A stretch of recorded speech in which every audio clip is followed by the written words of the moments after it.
Somos Otros Entregables Podcast, dos arquitectas que difundimos lo raro, lo diferente y lo invisible del quehacer arquitectónico. Cuestiona con nosotras las prácticas tradicionales de la arquitectura y ampliemos la perspectiva más allá de planos y maquetas. Sé parte de la conversación en Otros Entregables Podcast. Hola, ¿cómo están? Bienvenidas, bienvenidos y bienvenidas a un episodio más de Otros Entregables. Hoy estamos muy emocionadas porque, como han notado mucho en esta temporada, estamos incluyendo más conversaciones con personas que están en Chile, que su práctica arquitectónica está allá. Entonces, la verdad es que yo personalmente me siento muy emocionada de poder hacer estos cruces con Chile y como que me siento muy curiosa siempre de lo que voy a aprender en cada episodio. Entonces, hoy tenemos una persona muy especial que anduvimos ahí como viendo fechas y cambiando y así, pero hoy finalmente tenemos el gran honor de que formes parte de un episodio más. Y creo que el chismecito se va a poner muy bueno. Entonces, bienvenido. Sí, yo también quiero sumarme a, primero el agradecimiento por el tiempo dedicado para grabar este capítulo, pero también que quiero evidenciar de manera muy clara que estoy también muy emocionada de poder estar en una conversación con una persona que admiro bastante, que fue profesor, de hecho, en un, un par al menos de cursos en mi paso por la universidad, y es Gonzalo Carrasco Purul, que es académico en este momento entiendo que es director académico del Magíster de Proyecto Contemporáneo de de la Universidad Finisterra, pero tiene una vasta carrera académica que luego nos puede contar con más detalle, pero sí me gustaría darle la bienvenida, agradecerte, Gonzalo, por este tiempo que nos estás dedicando y también preguntarte que si te quieres presentar de la manera que que quieras que la audiencia te conozca. No, sí, sí, está súper claro, Camila. Ujú, ¿ok? Bueno, nada, como que quería empezar con la pregunta de cajón, ¿no? Que tenemos en todos nuestros episodios de podcast. Entonces, Gonzalo, nos gustaría saber si te consideras o no arquitecto y desarrollar un poco sobre el tema. Ya, primero, gracias a ustedes por la invitación. Es un honor también para mí compartir con otros interesantes voces que han ustedes convocado, ¿no?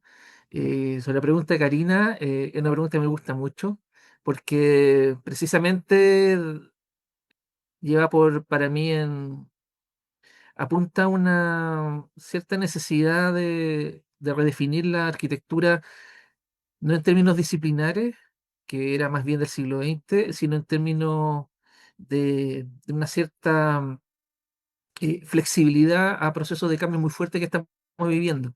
Yo siempre a mi estudiante le digo que disciplina me complica mucho, porque si podemos entender que la arquitectura es un ejercicio profesional, quienes ejercen ese ejercicio profesional son profesionales. En cambio, si nosotros nos autopercibimos como disciplina, ¿quiénes somos los que ejercemos esta profesión? Seríamos disciplinados. Entonces, esa condición para mí me complica bastante establecer unos límites muy fuertes. Yo creo que la arquitectura, como se entiende generalmente en Latinoamérica, tiende a establecer márgenes muy estrictos. A veces son legales, ¿no? Ciertas facultades que tienen arquitectos eh, para firmar planos, dirigir obra, etcétera, pero al mismo tiempo tiene el problema que se acerca con una cierta norma que muchas veces están a través de los medios de legitimación, ¿no? Que para mí los principales son instituciones como universidades, colegios de arquitectos, premios, publicaciones, eh, exposiciones que muchas veces actúan como formas de legitimación para definir qué es arquitectura de lo que no es. Y para mí yo creo que es un obstáculo pensar así. Para mí la arquitectura es antes que nada una manera de pensar el mundo a través de una cierta especificidad. Tiene una especificidad, obviamente, pero una forma de pensar la realidad y de transformarla.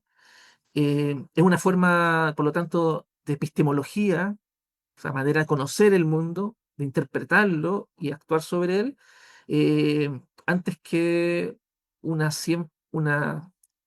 un cierto predio o cuadrante muy bien delimitado donde definimos arquitectura.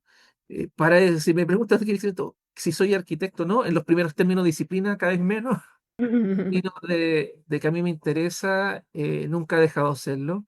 Amo la arquitectura, o sea, me encanta ver la creatividad de muchas personas en proyectos que avancen, me hace el día, me pone feliz, emociona. Eh, para mí la arquitectura, por lo tanto, lo entiendo y lo quiero entender como un campo más bien, un campo de relaciones, de creaciones, de prácticas, de saberes, y que puedan adoptar muchas formas. Eso para mí, al final, antes de constreñirme, definir qué es o no arquitectura, es más bien preguntarme cuál es la arquitectura que sigue, cuál es la que se está haciendo, cuáles son las nuevas prácticas que están apareciendo. Y eso a mí, al revés de sentirme como una visión de policía de una disciplina que establece cuál es el canon y cuáles son las obras que son consideradas buenos ejemplos de arquitectura, prefiero estar abierto con pura potencia, ¿no? Yo en la último tiempo me gusta mucho las definiciones que Deleuze y Guattari establecen en torno a campo, como una dimensión de pura potencia, de deseo, de proyectar algo que está en puro devenir. Y eso a mí es lo que más me gusta, es como estar abierto a algo que no sabemos qué va a pasar, cómo se va a comportar, qué formas va a tener, qué expresiones va a tener. Y esa es como la definición de arquitecto. Si me dicen ser arquitecto en esos términos, para mí profundamente arquitecto. Ujú. O sea, siento que ahora me dan ganas como de ir tal vez por dos caminos. O sea, voy a elegir uno, pero tal vez después podemos retomar el otro. Pensando en lo que estás diciendo ahora y estas reflexiones que estás teniendo sobre la disciplina o incluso como cuál es esa figura o esa arquitectura que está por venir, creo que dialoga muy bien con el rol que tienes actualmente en el magíster de proyecto contemporáneo, porque entiendo que precisamente tu rol es ver de qué maneras podemos potenciar esas otras maneras de entender un proyecto contemporáneo, que no necesariamente viene tal vez de una tradición em, que se fue formando de diferentes orígenes, pero la manera de entender el proyecto lo que podemos asumir tal vez de manera tradicional, que sería el desarrollo conceptual de un proyecto construible eventualmente, proyecto arquitectónico o anteproyecto, después todo el desarrollo de planos constructivos, obra y entrega final de este espacio construido. Entiendo que ahora, especialmente entendiendo que es un programa de posgrado, está reflexionando mucho o están como equipo reflexionando mucho sobre qué tipo de programa es el que quieren tener de formación. Y entonces retomando esto de las preguntas que estás teniendo hacia dónde va la arquitectura, me gustaría ver si puedes profundizar un poco de qué va el programa, qué enfoque le están dando, cómo ha sido esta experiencia, porque creo que llevas como medio año, un año, Ujú, sí. un año. Entonces sí nos puedes profundizar un poquito más en eso. Bueno, cuando uno futuro, y uno le preguntan de futuro, siempre corre el riesgo de caer como especie de oráculo, ¿no? Es que uno piensa que como uno cree pensar cómo viene el futuro. Y por otro lado, cada generación piensa que vive un tiempo único, que también es a veces una pérdida de perspectiva, que uno piensa que, claro, está viviendo un momento único de cambio, etcétera. Sin embargo, estamos en un momento que, más allá de las percepciones personales que cada uno puede tener, hay cierta evidencia que viene por todos lados que estamos viviendo un tiempo extremadamente interesante, como lo dicen los chinos, ¿no? Que tiempo que como que no es bueno, ¿no? Pero, y que desde muchos campos, ¿no? No solamente de la arquitectura, desde las artes, desde la ciencia, eh, desde el activismo, está pasando muchas cosas que dan cuenta de que este evento que llamamos geológico, que llamamos antropoceno, nos está abriendo a un mundo un planeta que es de cambio brusco, Ujú, sostenido, y del cual no sabemos qué planeta va a surgir. Es algo que para mí es súper importante como ponerlo en la mesa. Y por otro lado, que esto es una cosa ya más personal. La arquitectura tiene 12.000 años. O sea, la arquitectura está aparejada con varios eventos. Primero con la agricultura, de la cual estamos muy ligados, y con la propiedad privada, con los primeros extractivismos y con una arquitectura que ha sido siempre centrada en una exclusividad humana, ¿no? Eh, Uno revisa los tratados clásicos, todo el humanismo del Renacimiento, eh, todos los manifiestos modernistas, y siempre tienen una relación fuertemente centrada en lo humano. Hoy día, para mí, es un momento de una cierta incertidumbre, que no sabemos qué va a aparecer, qué va a surgir, con todos los riesgos y posibilidades que eso acompaña, pero por otro lado, me llena de como una necesidad de, como bastante, como de una, una sensación bastante emocionante de volver a tener futuro, o algo parecido al futuro. Yo me formé con profesores profundamente modernos, y que la manera de enseñarme, y que todavía a lo mejor mi generación reproduce, es a partir de referentes. Es como la única manera de poder entender un proyecto. Para mí eso, cuando estaba en la universidad, era bien complejo. Era como que yo tenía veintitantos años, y las formas de enseñar era como que desde los cursos de historia o de los cursos de taller era que todo lo bueno había ya pasado, ya había ocurrido, y que la única manera que podíamos responder a nuestro mundo contemporáneo era más bien administrar el presente y reproducir las condiciones existentes hacia el futuro. Era una visión muy pesimista, muy cínica, que se dio 90, 2000, muy fuerte, y que para mí le quitaba la esencia del proyecto arquitectónico, que es imaginar el futuro. Por eso, cuando encaré el desafío este de armar el programa, para mí yo lo hice bajo la importancia de la imaginación arquitectónica, o sea, tratar de volver, no un optimismo, porque a veces el optimismo es un poco ingenuo, sino de una cierta responsabilidad por volver a imaginar.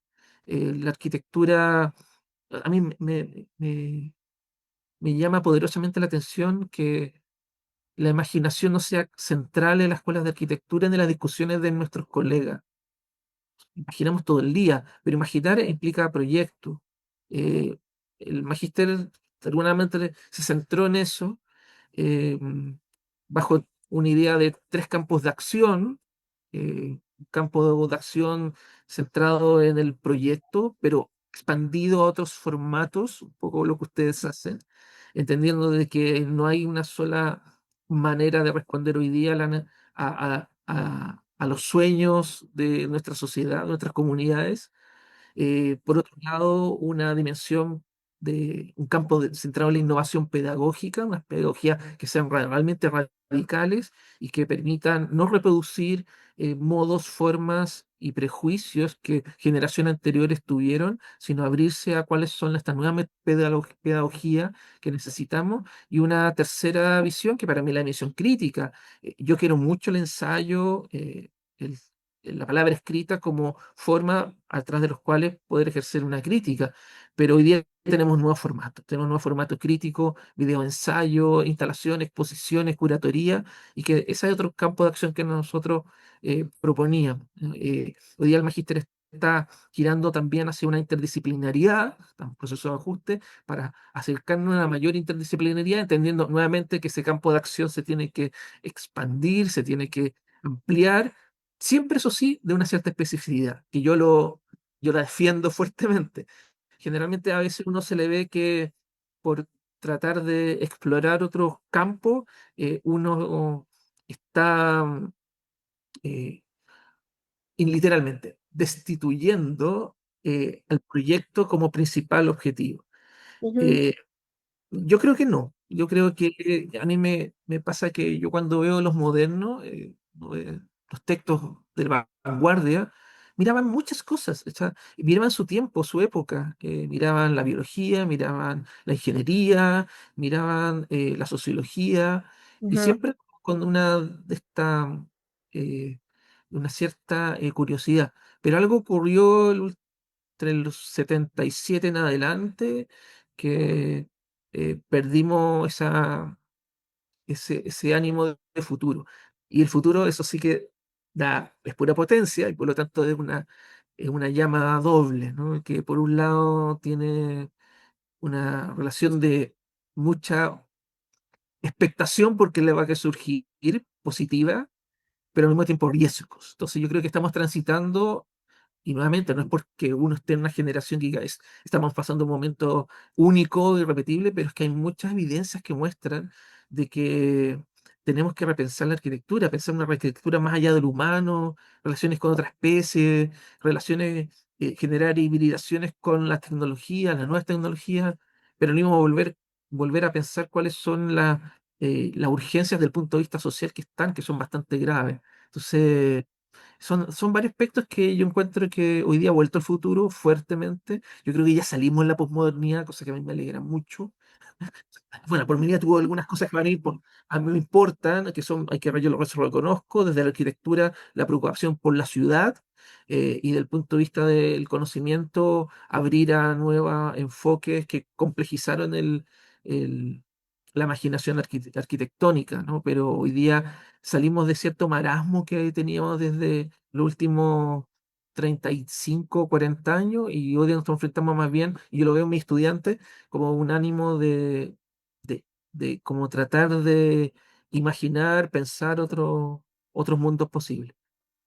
Gonzalo, yo voy a hacer unas preguntas como de mucha curiosidad, como pensando que tal vez hasta podría yo ser tu alumna en algún momento. Pero nada, como que justo, por ejemplo, ayer fui como jurado de proyectos terminales de una universidad acá y como que estábamos hablando ciertos profesores y decíamos que hay algunos que siguen calificando y no lo digo como que sea negativo, ¿no? O sea, solamente es como lo que pasa que todavía es como esta cosa de necesito que tu entrega final contenga 50 planos, de los cuales, no sé, 10 arquitectónicos, 10 ejecutivos, detalle, corte por fachada, y como muy, de alguna manera, by the book, y como con cierto carácter técnico, que una vez más, no estoy diciendo que esté mal, ¿no? Porque al final también necesitas certificar, demostrar que sabes hacer ese tipo de trabajo, ¿no? Pero hay algunas otras perspectivas que más allá de pensar, bueno, sí, hizo un corte por fachada perfecto, pero ¿qué tipo de proyecto es el que está haciendo, no? O sea, de qué, o sea, como, sí, se resuelve técnicamente muy bien el proyecto, pero ¿qué pasa con el contenido o como desde dónde surgió ese proyecto, no? Si obedece como a ciertas características de necesidades sociales, económicas, ecológicas, etcétera, ¿no?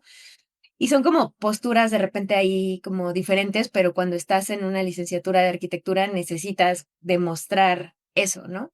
Entonces, pensando en este magíster como más de proyecto contemporáneo, que de alguna manera la percepción que tengo es que la arquitectura deja, aunque es un programa de arquitectura, pero no es tan protagónica, ¿no? O sea, como que creo que son diferentes maneras de abordarlo entonces, me surgía en primera la pregunta de cuáles son los entregables, pero de alguna manera ya lo contestaste, ¿no? Que pueden ser diferentes formatos, hasta curatoriales, expositivos, de ensayo, de escritura. Pero al final de cuentas, ¿qué es lo que te va a licenciar o qué es lo que para ustedes es lo que califica, ¿no? O sea, como que cuál sería eso que ustedes ven en los proyectos que pueden traer los estudiantes para decir, ok, tú ya puedes tener este grado de magíster, ¿no? Como que eso me intrigaba sobre el trabajo que hacen. Sí. No, respecto a lo primero que tú dices, claro, primero que nada, hay un cambio bastante importante para mí cuando la arquitectura se empieza a enseñar en universidades. A veces mis colegas no son conscientes de ello. La universidad es una institución vieja, antigua.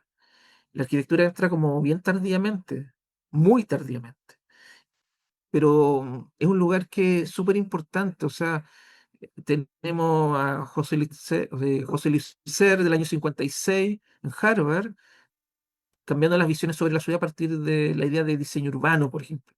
Eso se pensó en una universidad.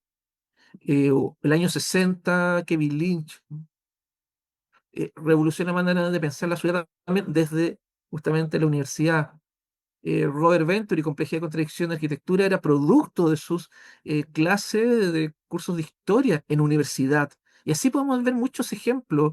El proyecto sobre estudios del shopping que hizo OMA en los 90 se hizo también en la universidad, y por lo tanto da cuenta de que la universidad no es solamente un lugar de instrucción, sino que es un lugar de pensamiento. Y quizás uno de los lugares quizás que todavía tenemos de una cierta libertad para pensar, ¿no?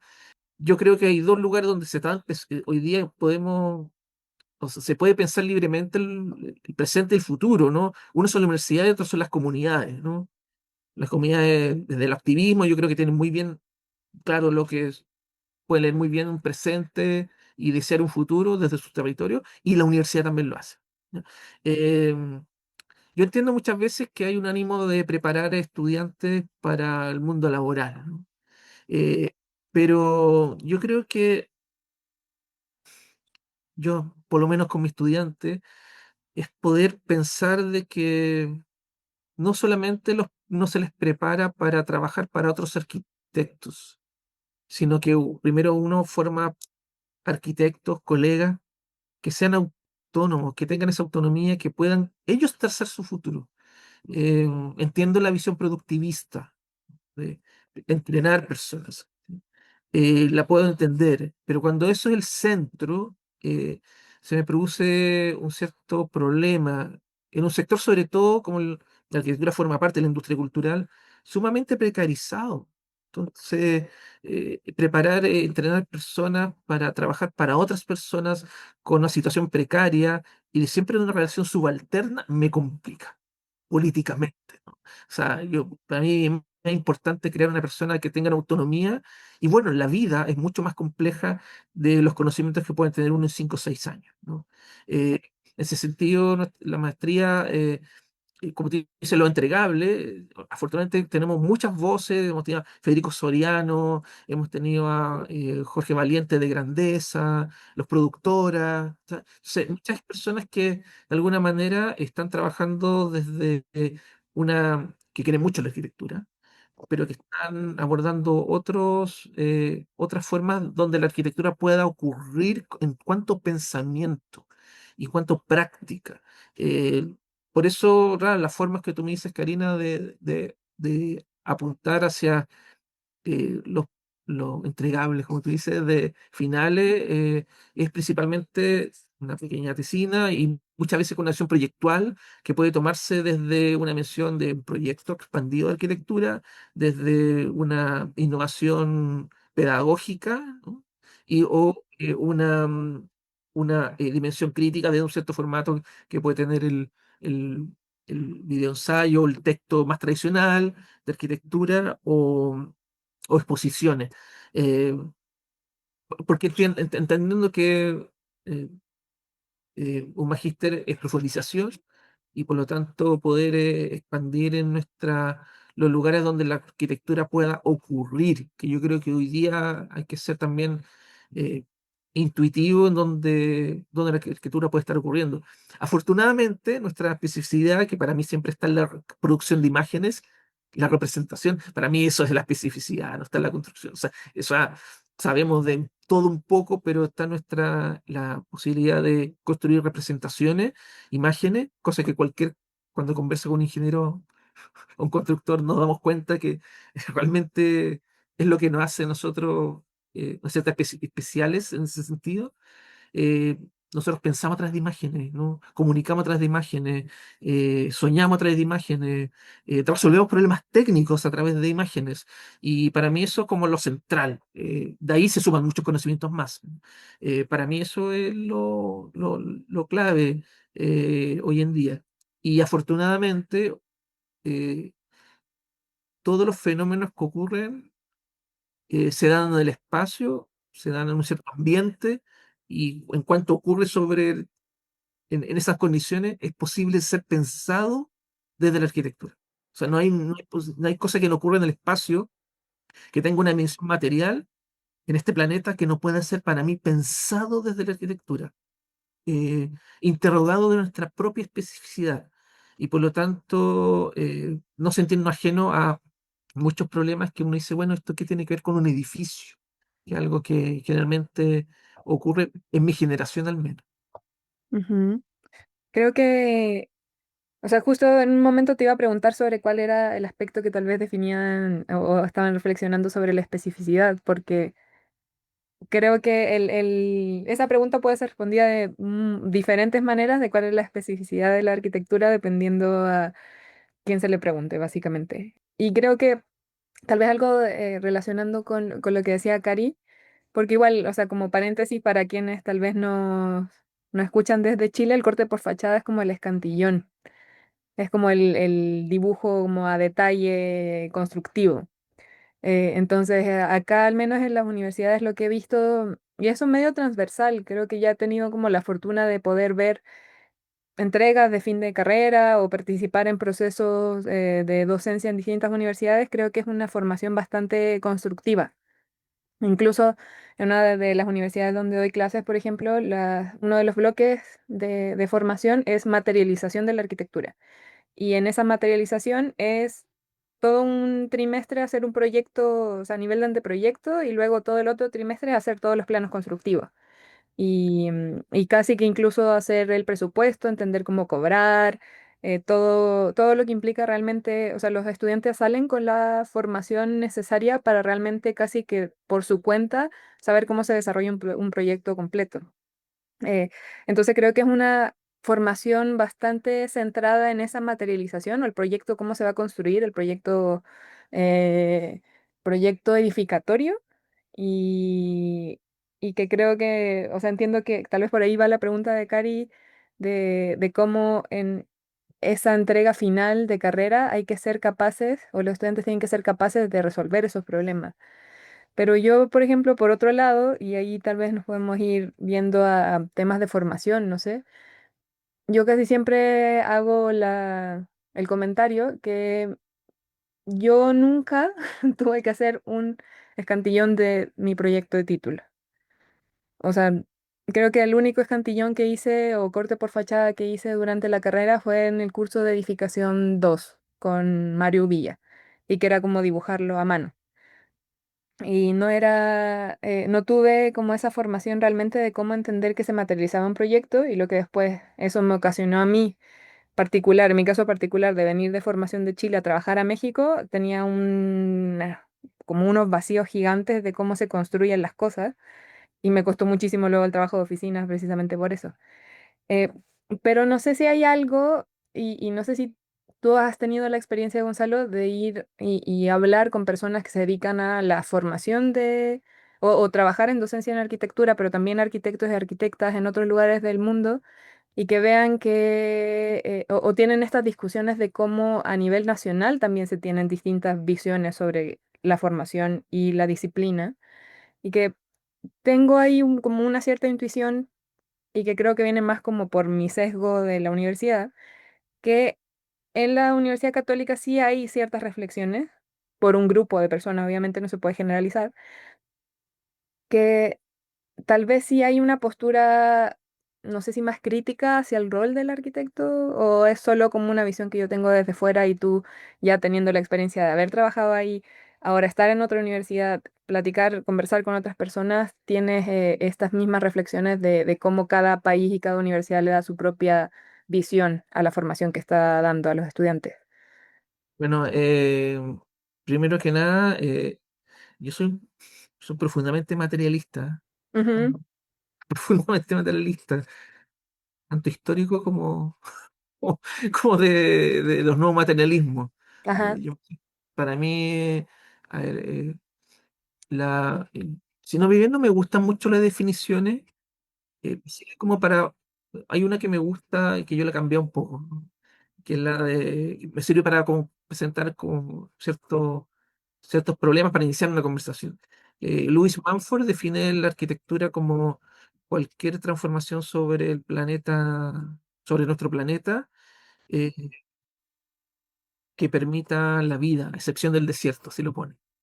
Eh, bueno, yo creo que en el desierto también hay vida, ¿no? Pero lo ponía como en un sentido como yermo, que no hubiera vida. Cualquier transformación sobre el planeta que permita la vida. ujú, Bueno, Mumford es de vida. Manford fue uno de los ambientalistas más importantes del siglo XX. A mí un autor que yo releo constantemente porque si bien escribió esto en los años 30, no ha envejecido, sino cada vez hay más sentido. Eh, el sentido es una transformación sobre nuestro planeta. Por otro lado, sobre lo que tú dices de la construcción, desde quizás uno de los autores que fundó nuestro campo eh, de la arquitectura, como fue Valberti, él Ujú, encontraba que el arquitecto reunía materiales que eran disímiles y les daba una forma. ¿Sí? Porque si uno piensa en ese sentido, toda construcción reúne materiales venidos de muchas partes. Y es una cosa que para mí es muy importante, que en nuestro planeta hay poca materia extraplanetaria, o sea, algunos asteroides que han caído, ¿no? ujú, Pero todo el resto es lo mismo. Somos parte de el mismo caldo, ¿no? Inicial. Yo les digo a veces a mis estudiantes que eh, tenemos parentesco hasta con nuestros edificios bastante fuertes. Por ejemplo, el calcio de nuestros huesos tiene parentesco originario con el calcio de nuestros muros de hormigón. ujú, Entonces, formamos parte de lo mismo. Y claro, lo interesante es que nosotros los reunimos, los traemos de distintas partes, gastando un montón de energía a veces para producirlo y le damos una forma. Y eso para mí es como una organización que aparte que les da sentido a nosotros, le da sentido a una comunidad, que, que le encontramos bello, ¿no? Que nos sirve, que es útil. Sin embargo, es puro material planetario que lo reunimos. Eh, y al mismo Alberti decía que, por ejemplo, cuando definía arquitectura, decía, la arquitectura son todas las formas que hay entre el techo y las fundaciones. O sea, son todas las formas que nosotros inventamos para responder a los embates gravitatorios, ¿cachai? Pero siempre es una condición como de mucha libertad. Me gusta eso de Alberti, ¿no? Que establece una condición de posibilidad de imaginar algo que todavía no ocurre, ¿no? Eh, y dicho eso, yo creo que hay mucho pensamiento detrás de cualquier muro. O ujú, sea, para mí la dimensión material, y repito, es sumamente importante. Yo no me considero un idealista o alguien que piensa la arquitectura a nivel metafísico, ¿no? Yo creo que esa dimensión abstracta nos puede alejar de la condición material. Y a mí me encanta cuando se resuelve técnicamente un edificio, pero en términos de pensamiento. Entonces, hay dimensiones políticas, éticas, eh, ambientales detrás de cada escantillón. A ver, hay una que yo lo pongo a veces de ejemplo, que hay Alvar Aalto mm, hizo varios muebles, o sea, no solamente hizo arquitectura, también otro que hacía otro entregable que se nos olvida, Alvar Aalto, que hacía muebles, hacía eh, quincallería, hacía pomos de puerta. Bueno, y hay un pomo de puerta que a mí me emociona mucho, que es hecho de bronce, que es como una barrita de bronce que es doblada, ¿no? Y que tiene la forma justo para como que la mano tenga la condición prensil, ¿no? Y Alvar Aalto no solamente le da una forma idónea para nuestra mano, sino que la enrolla con una bandita de cuero, de piel. Para mí es una condición de alguien que pensó una mano que toma algo para generar una presión con una cierta facilidad y comodidad, pero también pensar que hay una temperatura del metal que puede ser molesto para alguien y donde esa pequeña banda de cuero es algo que es más mullido y que puede generar que se encuentre entre un cuerpo y un edificio sea más agradable. ujú, Aparte de ello. Entonces, para mí, esas dimensiones, para mí, es la parte constructiva. La parte constructiva es el encuentro, eh, la interacción de un cuerpo blando como el cuerpo humano con algo duro. Es como el encuentro de dos cosas, ¿cachai? Eh, Dos modos de existencia. Uno, que es una reunión planetaria de cosas disímiles que tomaron una forma, y otro de un cuerpo como el nuestro que busca acomodo en lo inorgánico. Entonces, esa condición material a mí es súper importante. Yo hablo mucho que la arquitectura trabaja con materialidades, y las materialidades en el mundo del arte se entiende mejor. Las materialidades son, por un lado, una condición material, pero material en términos estrictos de materia, una dimensión, la energética, que también es parte de lo que pueden decir materialidades, y una tercera dimensión que está dado por la información, ¿no? que nosotros tenemos. La materia es mucho más compleja de lo que a veces pensamos. Y hoy día hay un terreno para pensar súper bonito, encuentro. Eh, de cuánta energía nosotros gastamos en hacer algo. Nuestra obsesión por el hormigón armado, que es completamente irracional, la necesidad de pensar materiales nuevos o de volver a materiales como la madera, eh, o de incorporar arquitectura que puedan desde su condición material producir vida. O sea, eso es súper interesante, albergar otras vidas y eso implica una dimensión material. Entonces, si no, ustedes me preguntan, ¿no? Que hay que, esa dimensión crítica, hay que tomarla, ponderarla para también en una cosa más delicada, ¿no? Que muchas veces, por lo menos aquí en Chile, se ve que el- la visión de uno puede estar contraria a una mención material de la arquitectura. Yo creo que no, yo creo que precisamente la arquitectura desde los 90 ha sido muy poco materialista, muy poco, porque al final es una forma que tú fuerzas a la materia para que tenga esa forma. Es una forma que fuerza movimientos planetarios, o sea, de traer cosas desde China, cosas desde Francia, cosas que produce una cantidad de energía tremenda para hacer aluminios, por ejemplo, y que afectan territorio, comunidad en su dimensión extractivista. Mi generación fue muy poco materialista, encuentro. Y yo creo que ahora la dimensión constructiva es súper interesante pensarla desde una visión cada vez y radicalmente material. No sé, a mí me encanta. Yo creo que, lo repito, hay mucha inteligencia detrás de levantar un muro. O sea, yo creo que hay mucho pensamiento, mucha reflexión. Claro, cuando caemos en automatismo, reproducimos el modo existente contemporáneo. Entonces, muchas veces en la escuela de arquitectura reproducimos los cursos de construcción extractivismos, Ujú, eh, reproducimos capital, ¿no? Reproducimos condiciones del capital como algo dado, como algo que está en parte dentro del encargo y dentro de los cuales, volvemos a lo que yo decía antes, que es parte de los 90 y 2000 que la arquitectura deviene más bien en un elemento de reproducción del status quo, reproducción de lo existente, reproducción de condiciones de desigualdad muy grandes, reproducción de una unas condiciones ambientales que son cada vez peores, ¿no? Y ahí hay que reconocer que nosotros tenemos un rol súper importante. Cada vez que uno hace un muro de hormigón armado, uno debería pensarlo dos veces.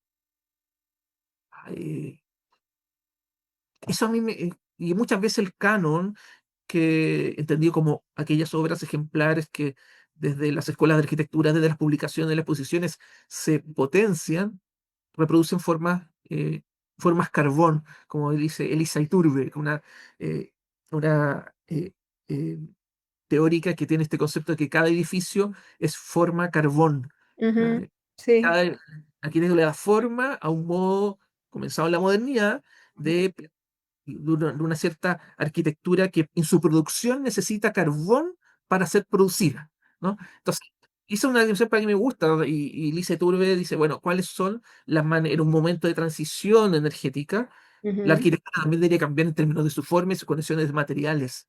O sea, ujú, porque no podemos seguir pensando como se pensaron en el modernismo, con todo el cariño que uno le puede tener, insisto, que uno siempre los va a llevar en su corazón, dijo el modernismo, pero estamos reproduciendo modos de existencia, o sea, modos de subsistencia, perdón, que ya no son para nada sostenibles y lo sabemos. Entonces, esta dimensión productiva.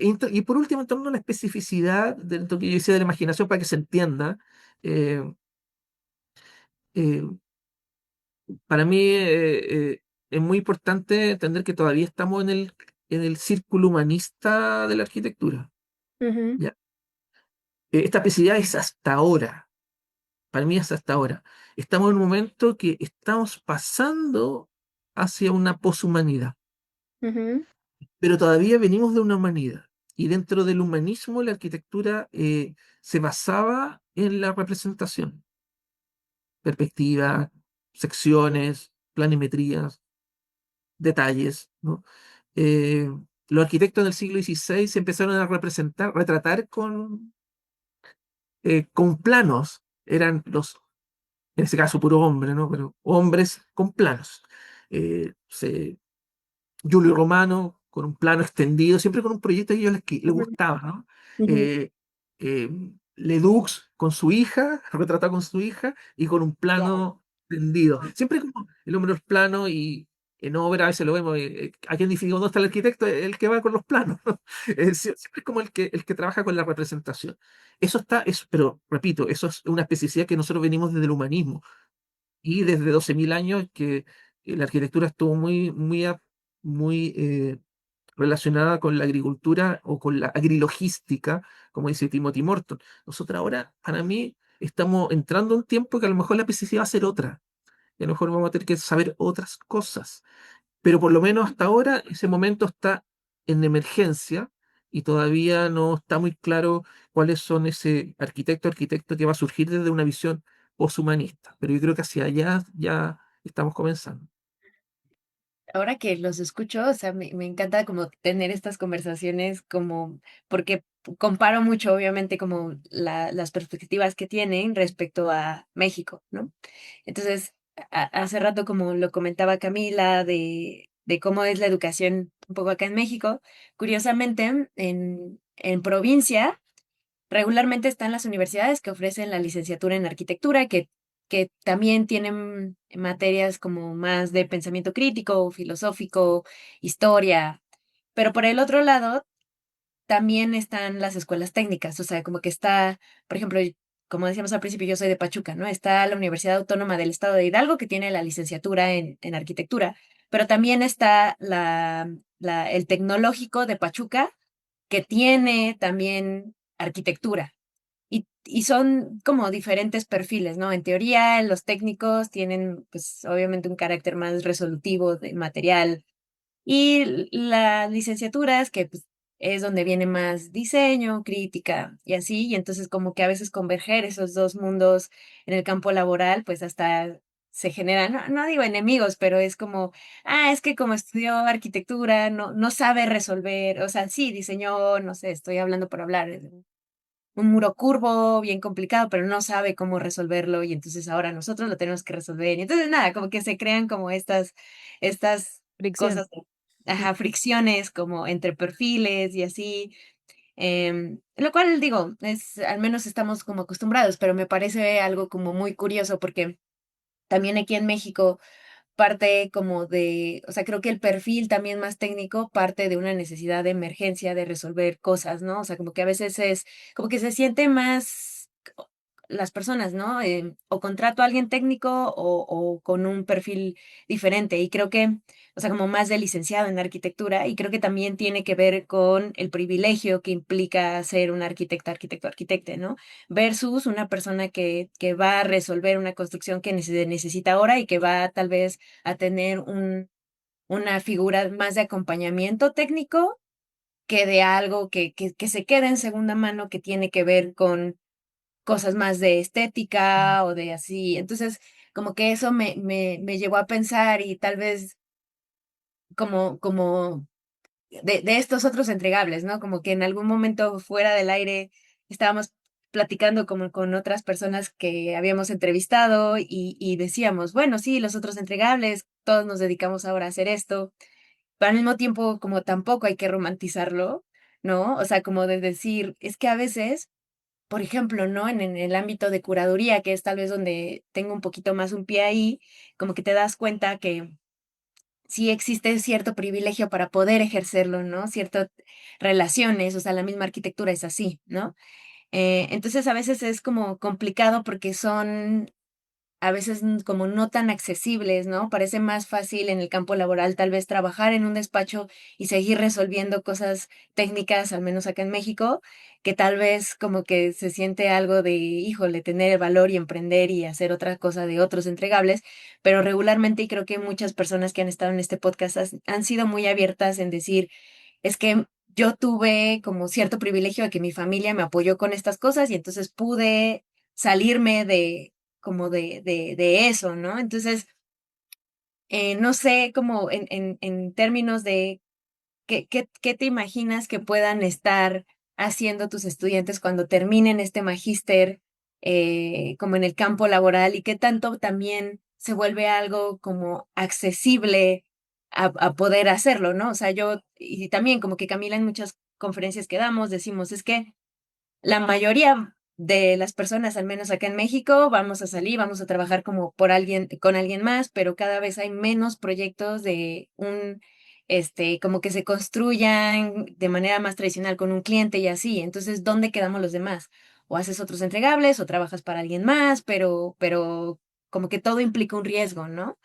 Entonces, como que nada, me quedé pensando como cuáles son las posibilidades de campo laboral de los estudiantes y qué tan accesibles pueden ser para algunas otras personas, ¿no? Sobre todo como situándolo un poco más como en México, que te digo que tenemos como este tipo de perfiles también como más resolutivos ante unas necesidades más como emergentes y con poco presupuesto, ¿no? Bueno, eso de toda Latinoamérica, dice, ¿no? Sí, sí, sí, sí. Que las necesidades son muy claras. No hay que inventarlas, están ahí. Sí, Eh, claro. bueno, estas cosas, un poco lo que tú dices, a partir por el comienzo que tú mencionabas, eh, que es algo que me preocupa bastante, que la modernidad nos hizo pensar desde la necesidad, ¿no? Ujú. Desde una cierta, no necesidad, perdón, este concepto mal, cierta, desde la escasez. Sí, sí, sí, sí. Es como hay escasez de vivienda, hay escasez eh, hay escasez de espacios verdes, escasez de Espacio planificación público. urbana, etcétera. Siempre como escasez. O escasez porque hay que mover la economía, entonces hay escasez de desarrollo económico, siempre como desde la escasez. Eh, pero muchas veces se nos olvida que la escasez, o sea, hay una naturalización de la escasez, ¿no? Ujú, Escasez siempre es algo dado y que se traduce en el encargo arquitectónico. ujú, Por lo menos los últimos 30 años tengo muy fuerte eso, ¿no? Como que hay una escasez que es naturalizada y que de alguna manera la arquitectura tiene que actuar frente a ella, resolviendo problemas. ¿No? Entonces, la arquitectura que, como dijimos, pues, un campo ha sido siempre como un lugar para pensar, ha sido como siempre resolver problemas, ¿no? Eh, y la escasez es producida. O sea, ujú. ella eso decía, ¿no? O sea, cuando va a Manchester dice la paradoja, ¿no? Cuando en su texto sobre la situación obrera en Inglaterra dice, bueno, yo voy ya, ¿qué hago frente a la vivienda de la obrera? ¿Hago más vivienda?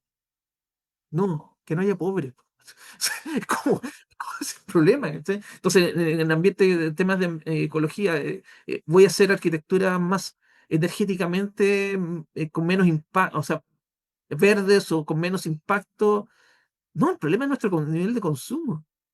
Entonces, todos los extractivismos, el déficit de vivienda que es brutal en nuestro continente, eh, la, eh, los problemas que tenemos en nuestras ciudades son producidos artificialmente. Ujú, Entonces, si yo parto que la arquitectura es principalmente resolver problemas que nunca se van a acabar porque nunca pienso y resuelvo las condiciones artificiales con que se produce la escasez, vamos a convertir una arquitectura que es resolutiva y que no implica ninguna relación de pensamiento. Yo actualmente estoy trabajando más bien de frente a un modelo de escasez, trabaja de producción de escasez que artificial, trabajar con un concepto que me gusta mucho que es cornucopia, que, mm, a ver, a lo mejor ustedes conocen un emblema clásico en que es como una especie de cuenco del cual manan frutas y cosas deliciosas, ¿no? Cuando yo miro la naturaleza, no veo escasez. Ni siquiera en la materia en descomposición hay escasez. O sea, todo el mundo que nos rodea, todo el planeta es pura abundancia. La abundancia, abundancia de vida, abundancia, abundancia. ¿Y por qué los arquitectos pensamos e insistimos en pensar desde la escasez, desde el encargo? ¿Cachai? Y no pensar de que está bien, la arquitectura puede ser una forma de vida, de subsistencia, sí, pero no por eso vamos a renunciar a la dimensión que la arquitectura sea una manera de pensar y de imaginar. Eh, la cornucopia implica palabras como abundancia, y para mí me importa hoy día pensar en arquitecturas que sean para la vida y la abundancia, que impliquen una continuidad de la vida, no simplemente trabajar con objetos aislados que no tienen relación con la vida. Yo creo que si hay algo como objeto, y por eso decía Manford, ¿no? Para mí central en la arquitectura es vida. Eh, Nosotros nos dimos refugio porque nuestros cuerpos no podían soportarlo. Nosotros nos reunimos en ciudades porque solos no podíamos vivir, porque no necesitamos también el punto afectivo. La arquitectura es muy posterior a la creación del pensamiento simbólico, de enterrar a nuestros muertos, de contar historias. ¿Sí? Para mí hay palabras que deberíamos volver a utilizar en arquitectura, que es como deseo, goce, imaginación, pero también afectos. La arquitectura, la escuela, sobre todo la escuela de arquitectura y los ambientes arquitectónicos, las afecciones entre la afección y los afectos no son considerados. Eh, para mí, el afecto es una forma relacional de pensar el mundo. Reunimos cosas a través del afecto. O sea, cada uno, a lo mejor ustedes tendrán animales de compañía en sus casas y establecemos una relación entre dos especies a través de afectos. A veces podemos establecer empatía frente a un amigo, amiga, o frente a una obra de arte. Establecemos relaciones. Hay una palabra que cada vez quiero más, que es la palabra, en inglés es spell, que es como sortilegio, hechizo, que es el lenguaje que tenían los alquimistas, las brujas, los magos, ¿no? De querer establecer relaciones entre cosas, ¿no? Los sortilegios tienen eso.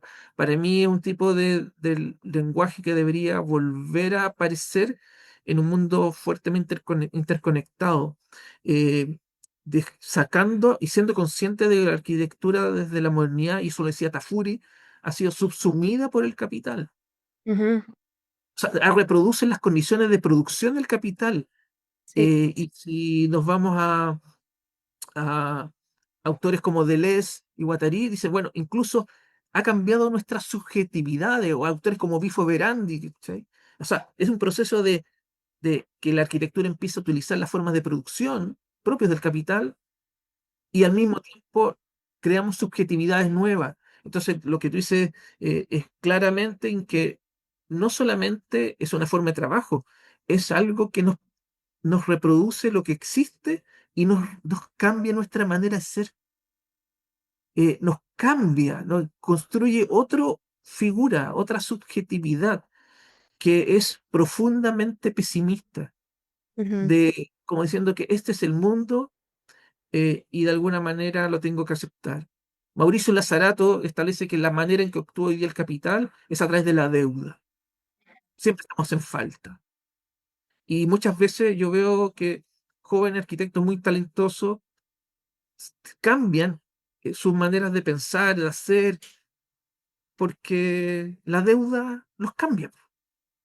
O sea, la deuda como forma de control para cambiar nuestras subjetividades y devenir en otra cosa. Entonces, eso para mí es dramático, ¿no? O sea, entender, la arquitectura es trabajo, forma de subsistencia, pero cuando eso implica determinar, cambiar como nuestro campo de conocimiento, de práctica, es otra cosa. ¿Cachai? Nuevamente, la escasez o sea, de trabajo en arquitecto es producida, no es natural. Ujú. Algo que se resuelva a partir de los conocimientos, más conocimientos que uno pueda tener técnicos. Las condiciones, sobre todo como del capital, son constantemente volubles, cambiante, incluye la crisis como forma de crecimiento y transformación y incorpora tecnología para exacerbar esos cambios, desplazando eh, a personas, ¿no? Entonces, eso yo creo que uno tiene que establecer una cierta resistencia, entender obviamente que es una forma de subsistencia, pero no por eso sacrificar eh, lo que hacemos, porque ahí está completamente subsumida la arquitectura como forma de reproducción de lo existente, con Ujú, todas sus desigualdades. O sea, me duele mucho exalumnos que en situaciones laborales en estudios de arquitectura que son muy malas. ujú, Y ver estudiantes que se traduce muchas veces en un cinismo muy fuerte, son cínicos, cada vez más cínicos, pesimistas, alto grado de depresión, que ya no desean nada y que viven al día.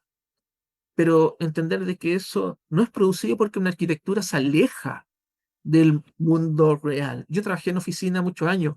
No hay nada más abstracto que el mundo inmobiliario y que nos hace muchas veces pensar de qué es la realidad, ¿no? A mí la realidad es, sácate los zapatos, ponte en el pasto, ¿no? Toca cosas, ¿no? Eso puede ser real.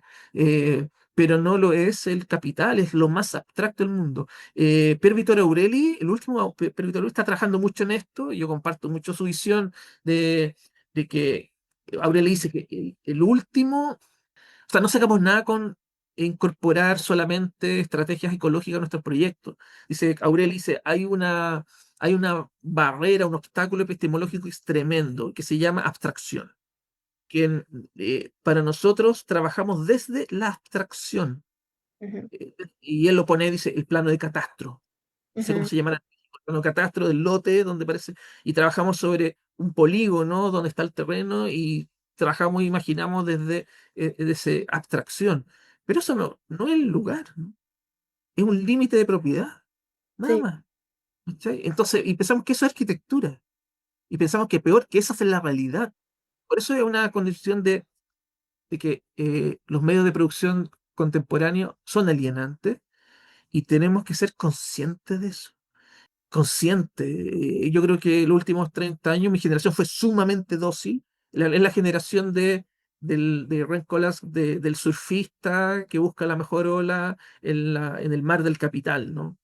Es que el buscar la oportunidad, buscar como de alguna manera dónde puedo encontrar un nicho, ¿no?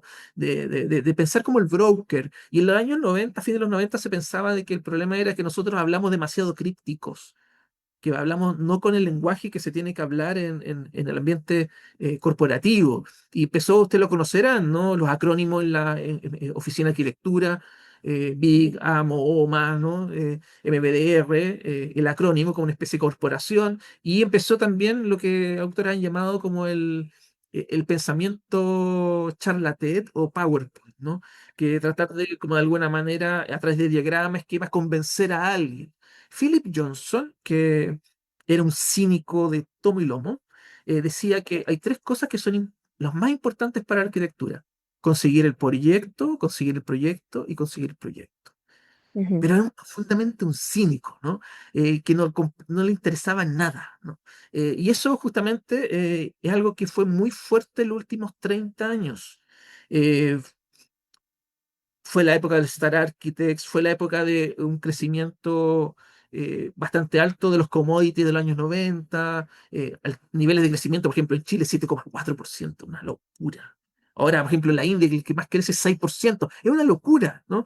En Chile se tradujo en una gran cantidad de trabajo, pero que eran casas de playa, ese como de segunda residencia, segunda, tercera residencia, que empezaron a fragmentar todos los ecosistemas de los litorales, que se veían muy bien y se ven como objetos aislados desde todo. No había una dimensión social, cultural, nada, sino simplemente pabellones en medio del paisaje. ¿Generó muchas prácticas buenas? Sí, hay ejercicio, como ejercicio arquitectónico, hay obras que obviamente movieron la aguja de nuestro campo, eh, pero el resto, ¿qué? Entonces, hay varios aspectos que yo creo que no se discuten en la escuela de arquitectura ni en los campos de trabajo, principalmente por ese lazarato, porque la deuda está ahí, es una forma de control. Nos toma, o sea, tenemos que pagar, no sé, qué, a fin de mes, tenemos que pagar, no sé, y de alguna manera eso. Y si lo pensamos bien, si entendemos que si esa es la única manera de entender la arquitectura, cada desastre urbano es hecho por un arquitecto o arquitecto. ¿Y qué son sus honorarios? Entonces ahí podemos, yo siempre digo, en esa torre que está ahí, está la colegiatura de la hija de no sé qué. Ahí está la hipoteca de la casa. Ahí podemos ver el pago eh, el pago no sé, del colegio de alguien, ¿no? Entonces, vemos siempre como que están trabajando desde de la deuda es producida, insisto, trabajamos en unidad de escasez, siendo que Latinoamérica está llena de necesidades. Y Ujú, ahí parece que no llegan los arquitectos. Entonces, es bien triste. En Chile, en nuestro programa tiene harto alumnos de regiones. Y los ujú. alumnos de regiones, te das cuenta, hay una gran cantidad de talento. Por cosas de la vida, te tienes que ir a región, a provincia, como dice Karina. Y, y ahí es necesario arquitecto y arquitecta. Es necesario también pensar en que si el capital hace que no haya diferencias en naciones, ¿por qué no pensar que las posibilidades que tenemos en arquitectura no es nuestro país, sino el continente? Tenemos una unidad de lenguaje en nuestro continente que nos permite, como arquitecto, expandirnos o irnos a otros países. O sea, yo creo que la arquitectura, es muy común en Europa, ¿no? Pero en Latinoamérica no. Y ahí son cosas que yo encuentro que son paradójicas en un continente con tantas necesidades que los arquitectos no aparezcan justamente donde más se necesite. Eso es como muy raro, es paradójico, ¿cachai? Paradójico. Y también, o sea, ahí entendería que la necesidad se entiende de manera diferente a la escasez, ¿no? Sí, Porque la necesidad sí sería tratar de resolver, o más que resolver, como dar una respuesta ante algo que hace falta para precisamente el mantenimiento de la vida, o sea, siempre con la vida al centro, y la escasez sería como oferta y demanda, básicamente, ¿no? No da respuesta, no sé, o sea, eso creo que algo por ahí lo estoy entendiendo, ¿no? sí, bueno, esto en Loyer aparece muy claro cuando él habla de la necesidad. La necesidad, por lo menos en la ilustración, se entendía como la expresión que toma, algo que expresa, como la expresión que toma la naturaleza. Era un funcionalista que sí, pero lo que decía de que tengo hambre, tengo que echarme algo a la boca, ¿no? Tengo frío, me tengo que buscar refugio. La manera como se expresa, ¿no? Eh, por ese sentido es distinto que la escasez. Para mí es completamente distinto. O sea que en Chile es muy común trabajar desde el encargo Sí. y lo entrenan muchas veces desde el encargo. Y que la expresión de un encargo es un edificio. Yo pregunto, ¿no es tan obvio eso? O sea, ¿cómo una necesidad, más bien, puede implicar la producción de algo que no sabemos qué es? Ujú, Eh, y vuelvo a los afectos. La condición de la afectividad es un tipo de inteligencia. No sé si en el México, pero por lo menos acá nunca se habla de belleza. Aquí ujú. sí sé que un edificio es interesante. Ajá, bueno, es ¿Sí? bello, o sea, es raro calificarlo como bello, ¿no? Que no haya belleza. Para mí es uno de las categorías que uno debería rescatar de los grupos conservadores, es belleza. En el- se produjo esa como cooptación, que es una cooptación de gusto, de clase, en torno a la belleza, que es como los grupos más conservadores, ¿no? Y como que nos remite a cosas que son muy, muy nefastas, no sé, como Crier con el Príncipe Carlos en los años 80, ¿no? ¿Cachai? Cambiar de belleza, algo, o Roger Scruton, ¿no? También en la década de los 80 hablando de belleza, así como en términos de estatus como signo de clase, ¿no? Clase de élite. Eh, ¿Por qué lo digo esto? Un colega de la Católica, que trabaja muchos años, ha trabajado con comunidades locales aquí en Santiago, con grupos muy vulnerables. Hacen proyectos como pequeños proyectos de habilitación de plazas, de pequeñas plazas en población, en villa.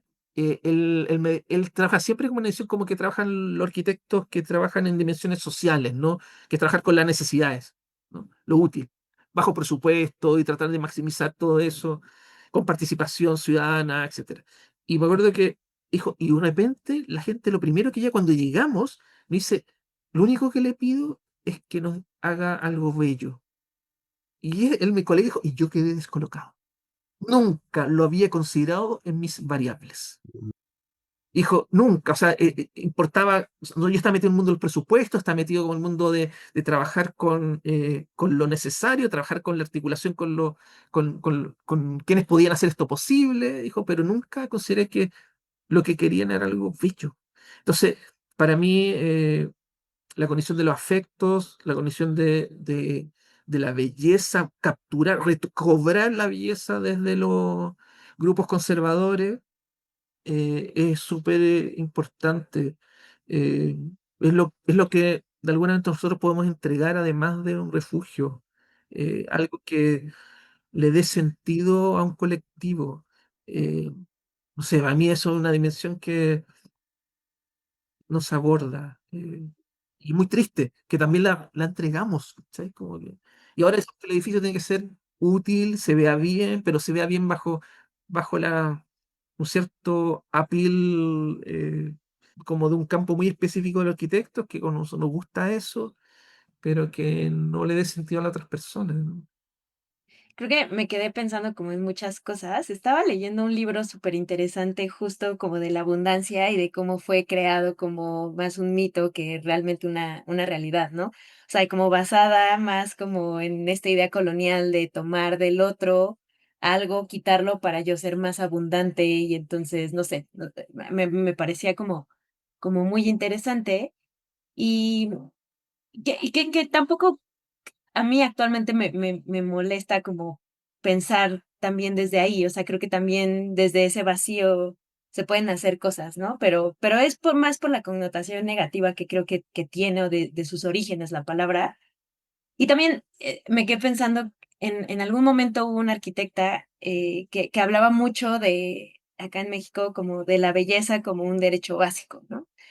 Em, pero ahí como que se viene mucho a cuestionar qué es lo bello y para quién, ¿no? O sea, como obedeciendo cánones un poco tal vez más hegemónicos, más del norte global y así. Entonces, pero creo que también como encontrar la abundancia dentro de la producción espacial de las propias comunidades rurales y encontrar la belleza ahí y como repensar hasta este mismo concepto de belleza, creo que también es un trabajo que no se ve, pero que estamos tratando de ser algunos arquitectos, ¿no? O sea, como de decir, bueno, creo que de dónde vienen como estos conceptos de lo que es bello o no y por qué, y cómo empezar también a cuestionar eso. Y creo que gran aporte de lo que pueden hacer los arquitectos es tal vez no tan tangible o quien puede hacerlo material está bien, pero quien no, creo que también es interesante cuando vemos que tal vez el aporte que se puede hacer en las comunidades no viene desde generar tal vez un proyecto en sí, sino como de la gestión que se viene detrás, desde la negociación con personas de gobierno, en cómo se crean estos programas de vivienda, en cómo se vuelve a hacer, puede ser asequible o no un espacio de vivienda, justo respondiendo a modelos económicos, ¿no? De si se va a generar deuda o no. Entonces, creo que también esos son los otros aportes de los otros entregables que pueden ser también desde otro lugar, ¿no? Desde otros tipos de agencia, que creo que es a veces de construir ciertos cánones que tenemos en nuestra mente.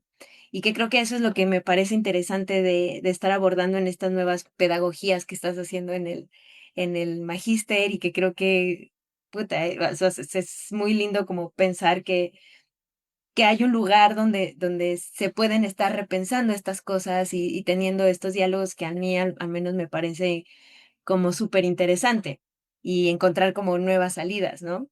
Y creo que también digo, creo que ya estamos hablando mucho como de esta parte pedagógica, pero yo quería como también preguntarte, te digo, tal vez como intereses personales de más como hacia la curaduría, o sea, no quería de cómo terminar esta conversación sin preguntarte también sobre eso, ¿no? Sobre el pabellón de Chile que hiciste si no me equivoco, en 2023. Sí, en Venecia, en la En Venecia. Venecia, entonces, nada, como si nos pudieras también desarrollar un poquito de eso, no sé si estos intereses también pedagógicos tuvieron alguna traducción en la propuesta, y bueno, nada, como que nos contaras un poquito sobre ello. Bueno, lo que tú dices, te agradezco lo que tú dices, ¿no? La importancia de la decolonización del pensamiento es clave. O sea, lo mismo, yo trato de discutirlo con mis colegas en términos de la idea de canon, Ujú. traducido como obras ejemplares que definen lo que es arquitectura y buena arquitectura, ¿no? Que, se ha mantenido muchas veces estático en el siglo XX y con ciertas figuras, ¿no? Que son, como te dices, del norte global y que poco conocemos de nuestra arquitectura latinoamericana. Eh, Jacques Rancière hablaba de régimen estético, que me gusta mucho ese término, que le da un carácter más político, y por eso yo encuentro que la arquitectura por venir en Latinoamérica tiene que plantarse desde una visión crítica frente al canon, buscando instaurar un nuevo régimen estético, que sea clave frente a las sensibilidades de nuestros territorios. Latinoamérica tiene un cuerpo cultural del paisaje enorme y está ahí y nos está gritando, ¿no? Que de alguna manera lo podamos hacer, trabajar sobre ello y no lo hacen porque estamos colonizados, ¿no? Eso lamentablemente. Eh, eso, eso por un lado. Y lo otro sobre lo que mencionaba de la curatoría, sí, yo con, con mi socia Belén Salvatierra trabajaba harto en temas de curatoría. Ahora, de hecho, tú mencionaste, claro, Venecia, ahora vamos a trabajar en exponer en la Trinal de Lisboa, ahora en octubre. Y, y claro, esto, ¿cómo se relaciona las pedagogías? Sí, comenzó desde ciertos trabajos prácticos que yo hacía en los cursos de teoría, porque lo mismo, a mí yo no puedo pensar un curso teórico separado de la práctica, como que no puedo, ¿no? Es como que eh, esa separación de agua entre teoría y práctica es como de vida activa, vida pasiva, Ujú, como que eh, es como raro, ¿cachai? No, vida contemplativa, vida activa, ¿no? Que eso como concepto clásico, separar teoría y práctica, es como raro, ¿cachai? Siendo que la teoría también es praxis, ¿no? Es praxis. Y la práctica es reflexiva siempre, ¿no? O si no, seríamos una especie de androide, ¿no? Que haríamos cosas sin saber lo que hacemos. Que nació ahí los trabajos prácticos, con unos trabajos que siguen las máquinas de mirar, ujú, mucho en esto, una idea de como de cómo sobre todo en tecnología de la desarrollada en el, óptica desarrollada en el siglo XIX, me interesa mucho ese campo siempre, esa cosa del peep show, el telegrama, eh, y holografía, hicimos hartos proyectos así con Belén. Y, y claro, había un momento muy clave, y esto lo tengo que mencionar siempre, que fue que Chile estuvo en un proceso constituyente fallido, comienza el 2019 en noviembre y termina el 4 de septiembre del 2022. Yo participé harto en ese momento histórico en Chile, con otros amigos, de hecho, Pancho, que ustedes entrevistaron también, ¿no? Eh, y para mí ese momento fue muy triste, ¿no? En el sentido de que poder pensar un futuro de manera colectiva, etcétera. Y estuve un mes, vamos, en que no podía ver mi biblioteca. No podía verla, como que todo me habla de ella, todo me hablaba del proyecto que había yo dedicado tanto tiempo y tanto, ella puesto tanto cariño, tanto corazón. Y me acuerdo que yo tenía que salir de ese momento de inacción y encuentro un libro que es bellísimo, que les recomiendo mucho, de Jan Bennett, que se llama Materia Vibrante, y que ese libro para mí fue súper fundamental. Eh, yo me acuerdo que lo terminé de leer y salgo a mi ventana, miro el paisaje que siempre tengo en mi ventana de árbol en Providencia y me pasó algo muy raro, como que veía que que los árboles que siempre vi ahí no eran cosas, sino eran modos de existencia, eran cosas vivas y que tenían la mala fortuna de estar con nosotros, en el mismo lugar con nosotros. Eso para mí fue importante, gatilló mucho. Entonces cuando llegó la convocatoria, aquí es convocatoria a través de concurso, participé bajo este concepto de ecología en movimiento, eh, donde el llamado general de la Bienal era Leslie Loco, que era en ese caso la directora, se centraba los países nacionales trabajaban dos eslogan de colonización y decarbonización, y yo abordé justamente los procesos de regeneración ecológica en Chile, sobre todo a través de la introducción de especies nativas. Hay una generación muy talentosa de arquitectas y arquitectos del paisaje en Chile, que todos tienen como 30 y algo y 40 y pocos, que no han tenido a mi gusto la visibilidad que merecen, pero que son de alta calidad y que están trabajando todos eh, todos se conocen, tienen una relación de amistad muy fuerte entre ellos. Para mí constituyen generación en términos tradicionales, historiográficos, y que ellos se están incorporando, o sea, trabajando en territorios que es necesario regenerar. Eh, Chile tiene una larga tradición desde el siglo XIX de extractivismo. Nuestro ecosistema, claro, afuera se ve que Chile tiene una economía muy robusta, pero eso tiene su correlato en la producción de ambientes completamente devastados. Y muchos de estos arquitectos, casi todos trabajan sobre esas realidades, introduciendo especies nativas, entendiendo que las especies nativas son las especies que eh, mejor se han adaptado a nuestro clima. ¿No? No por una cuestión moral, ¿no? De que hay que tener, ¿no? Es que por una cuestión de que son aquellas a que nos han acompañado en nuestra ocupación en nuestros territorios y son por lo tanto las que mejor se han adaptado a los distintos desafíos que hemos tenido en los miles de años de especies en nuestro continente. Y ahí es donde nosotros participamos a través de un pabellón que nos centramos en las semillas nativas. El pabellón tiene una pieza central de 250 semillas nativas que están en unas esferas, ¿no? Y la idea era un campo, una especie como de espacio donde uno pudiera caminar y poder acercarse como una esfera que habían, trabajamos con semillas de especies nativas que tenían muy bajo poder de germinación, que están medias viejas ya. Entonces, están encapsuladas en una esfera de resina epóxica y eso genera un campo, yo decía, de experiencias donde los visitantes podían recorrer y está acompañado con una mesa larga, con un chart de 173 años de, eh, de historia ecológica en Chile, que era bastante triste porque vimos los charts como iban mostrándonos un deterioro, y un paisaje sonoro. Y claro, cada esfera, cada semilla contaba el proyecto donde estaba siendo utilizada. Entonces había un código QR, entonces cada persona iba como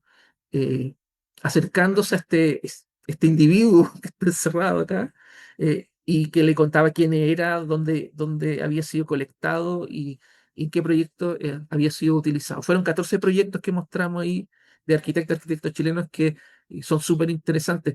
Me alegró mucho que en la última, en CHAP, estuvo en los finales Osvaldo Moreno, que fue justo uno de los que teníamos un proyecto, en los premios también que da H. Daily, también está Osvaldo con su proyecto eh, un proyecto en el sur de Chile. Entonces tenemos proyectos de humedales, de regeneración post incendio, arquitectura, proyectos de arquitectura resiliente, etcétera. Y para mí fue súper importante esa experiencia. Con Belén seguimos trabajando en otros proyectos. Ahora estamos en dos proyectos. Uno es un proyecto que estamos hablando que se llama Vivarium. Estamos trabajando sobre los viveros de especies nativas en Chile, que, que para mí es increíble como leerlos desde el despliegue de energía que es necesario para poder hacer germinar una plántula. Que la plántula es el primer brote, el primer verde que sale de una semilla y para mí que estamos trabajando en cómo desplegar todos aquellos sistemas tecnológicos, prácticas, edificios que son necesarios para que aparezca así una cosita, que después viene justamente a introducirse en ecosistemas donde es necesario. Y el otro proyecto es Featherweight, que es Peso Pluma, que está para, lo estamos haciendo con Belén para la Trienal de Lisboa.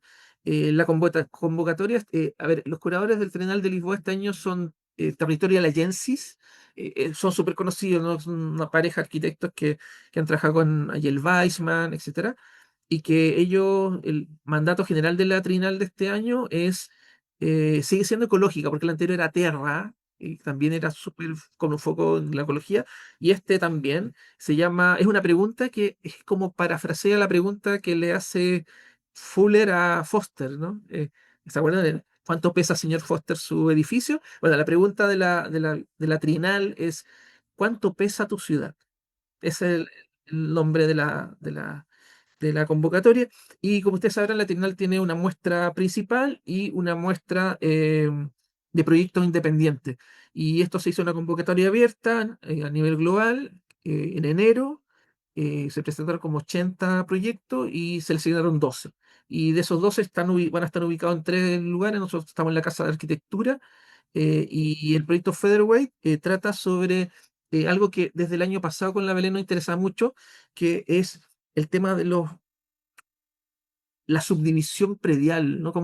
O los planes reguladores o los planes territoriales que implica como demarcación del territorio, que es súper abstracta, y cómo se superponen con regímenes o patrones que son de otras especies y que no coinciden. A mí me encantaba eso. Eh, Sobre todo, comencé trabajándolo con un caso en Uruguay, Laguna Rocha, me acuerdo que empezamos a ver como todas las leyes de fraccionamiento del litoral y, eh, y- y cómo se cruzaban con las rutas migratorias de pajaritos playeros que vienen de la Patagonia hasta Alaska y una de sus estaciones es Rocha ahí en Laguna Rocha en Uruguay. Pero claro, eso quedó. Después vimos otros proyectos del playerito del otros lados que toman desde la Patagonia por el lado Pacífico a que llegan hasta Alaska y salió la convocatoria y lo abordamos. Esa investigación la llevamos a un caso particular en Lisboa. Lisboa tenía proyectado eh, un nuevo aeropuerto necesario como política económica hacia el futuro de Portugal, de volverse un centro importante de turismo. Y para eso necesitan un nuevo aeropuerto. El aeropuerto que tenían no daba abasto. Entonces, establecieron un aeropuerto, un proyecto ya desarrollado, y se dieron cuenta que el lugar donde estaba, y que estaba el polígono ya hecho, eh, coincidía con el lugar donde estaban naves migratorias que vienen de África y que llegan a Países Bajos y genera todo un movimiento de protesta porque afectaba a los procesos de reproductivos de estas aves, incluyendo problemas diplomáticos, ¿no? Porque era una de las aves que se vieran afectadas, era el ave nacional de Países Bajos. Entonces, hubo protesta en Holanda, hubo protesta en Lisboa, y finalmente esta ave que pesa 150 gramos fue más importante que el peso de un Airbus o de un Boeing y tuvo que desplegarse, modificarse el lugar de donde donde se instalará el nuevo aeropuerto. Entonces la muestra se va a trabajar en video, dos piezas, una video instalación y una pieza central donde aparece el mapa de Portugal con la especie ahí de aves que están involucradas en esto. Y a mí, en términos de la muestra, lo central es mostrar los patrones eh, de las rutas migratorias en Portugal, que son bastante bonitas y que desde el 2008 tenemos la posibilidad de verlas en línea. Las técnicas de de encintamiento de aves para poder saber sus patrones migratorios viene viene del siglo XVIII, se perfecciona en el XIX, pero era ponerle un alambrito y después esperar que tú encuentres la misma ave que encintaste. Entonces, había que encintar, esto en el siglo XIX y siglo XX, una gran cantidad de aves para poder tener la fortuna de encontrar una y saber que se volvía. Eh, las primeras fueron las cigüeñas, que por ejemplo encontraron en el siglo XIX una cigüeña que tenía su patita había tenido como una flecha enterrada, la encontraron en Alemania, y una cigüeña que tenía una flecha, y se dieron cuenta que era una flecha africana, y ahí recién se dieron cuenta que las aves migraban, y que en este caso eh, estas aves no se ponían a hibernar, que es lo que se pensaba, porque desaparecían en cierta época, sino que viajaban. Y desde el 2008, como dije, tenemos tecnología GPS que permitió generar una serie de plataformas donde nosotros podemos mapear en línea el movimiento de las aves. Entonces, a mí me interesa mucho este solape entre como los patrones de estos bioindicadores, que son las aves, con los patrones que nosotros determinamos. Y que para mí yo creo que en el futuro vamos a tener que incorporar información de estos bioindicadores que es muy valiosa. Estamos hablando de cientos de miles de aves que llevan miles de años haciendo el mismo recorrido, que entienden muy bien estos territorios y que son muy sensibles a los cambios ecológicos. O sea, cualquier modificación en la ruta implica que algo malo está pasando y que para mí determina o exige que nuestra mirada en torno a nuestros territorios, de nuestra planificación regional y territorial, tiene que incorporar a indicadores. Yo creo que hay algo que a mí me interesa, como que hay un solape que no consideramos. Entonces, si bien en los dos proyectos se pueden ver como fuera de la arquitectura, en el sentido que me preguntaste al principio, ¿qué tiene que ver semillas con arquitectura? ¿O qué tiene que ver un ave con arquitectura? Para mí son importantes porque empiezan a tensionar lo que consideramos como arquitectura. Del primer proyecto fue muy importante la conciencia de que nunca fue edificio, nunca fue el edificio la arquitectura. Y nunca está ahí, nunca debería estar centrado en eso, eh, sino que deberíamos centrarnos en otras cosas. Una, una arquitectura impacta otras cosas. Nosotros de alguna manera, y por eso decía la agricultura. La agricultura nos enseñó a entender un terreno cultivable y un terreno no cultivable, un interior y un exterior, un dentro y un fuera. Y nosotros tenemos muy metido una condición, una separación binaria de las cosas. Es terrible, ¿no?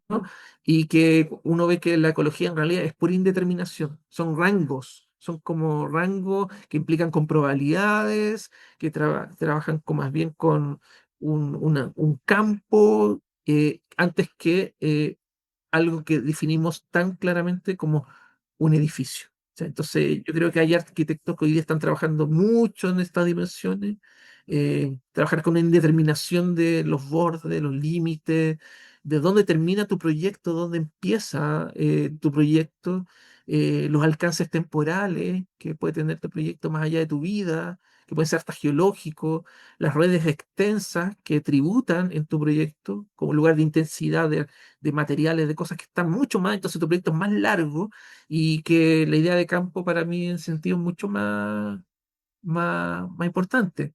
Y actualmente me interesa, lo estoy llevando a la idea del proyecto, que para mí la idea de proyecto comienza en el siglo XV, la idea de traducir, de pensar el futuro a través de dibujos y comunicarlo, pero hoy día yo creo que también yo estoy cuestionando si es realidad proyecto. Porque proyecto igual es como la imaginación de una sola persona, un autor o autora. Y eso para mí se me está volviendo cada vez más complejo. Y por otro lado, la incertidumbre. Actualmente estoy trabajando con una idea que estoy desarrollando en un libro que estoy haciendo, que es ensamblaje más bien, ensamblaje postnatural. Y sale la idea que para decir que es un edificio, hoy día me dijeron un ensamblaje postnatural.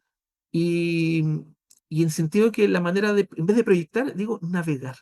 El concepto de navegación se me hace más claro. Lo ocupa Fuller Lo ocupan ahora algunos diseñadores y antropólogos, la idea de navegación.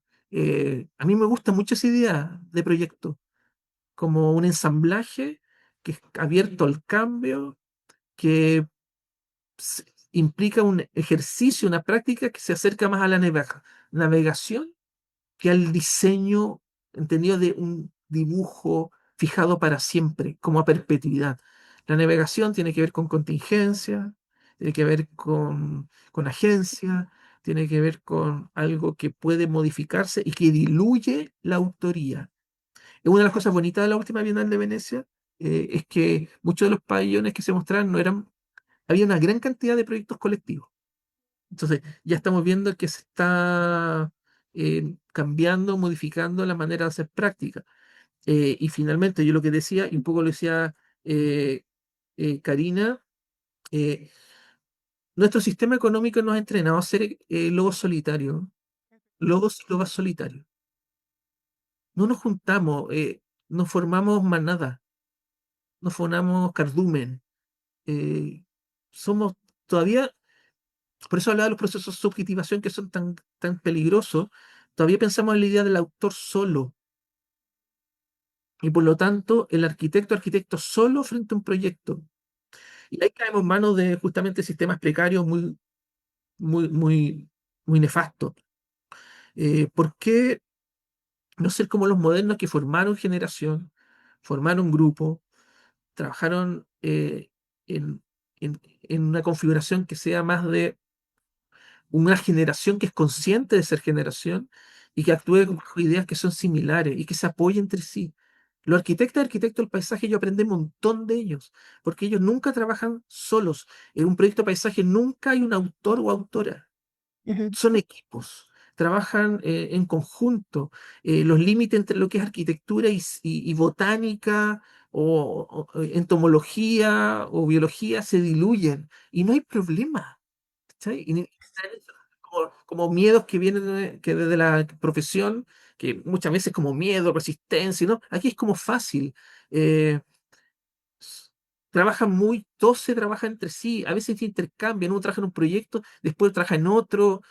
Yo veo ahí posibilidades que son más felices y más reales frente a un mundo que desde el proyecto se enmarca hacia la navegación y desde el edificio al ensamblaje. Yo creo que hay un campo ahí que es muy interesante. Y estos proyectos curatoriales para nosotros, como la Belén, fueron súper importantes para hacernos estas preguntas.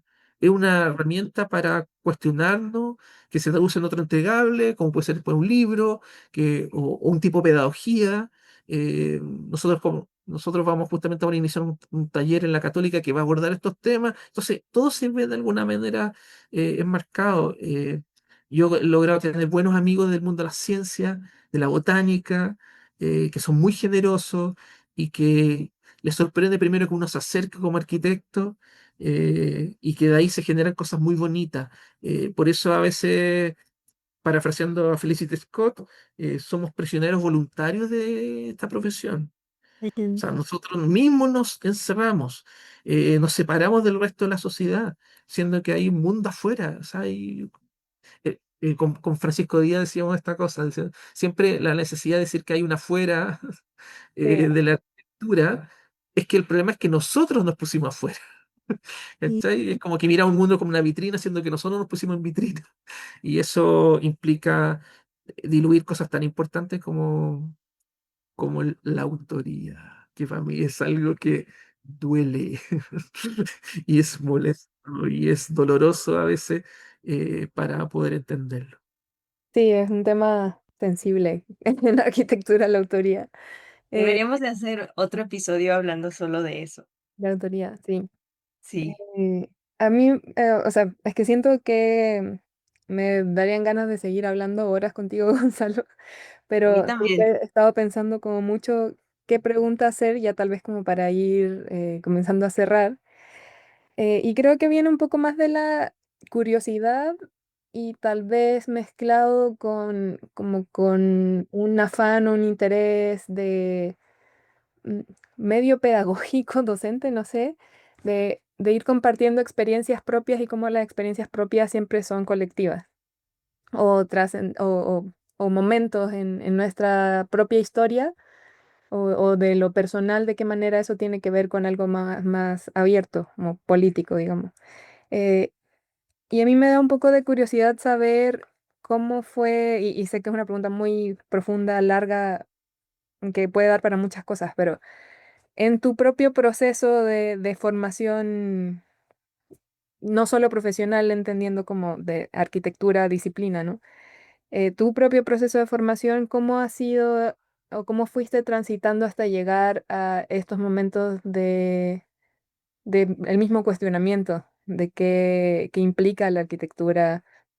Porque, o sea, yo recuerdo que tú fuiste ayudante de introducción a la arquitectura. Cuando yo entré a la carrera, tú eres parte del equipo de profesor. Ah, no, no eras ayudante, era profesor e instructor de introducción a la arquitectura cuando yo entré y ya luego te tuve en el magíster en historiografía de la arquitectura moderna.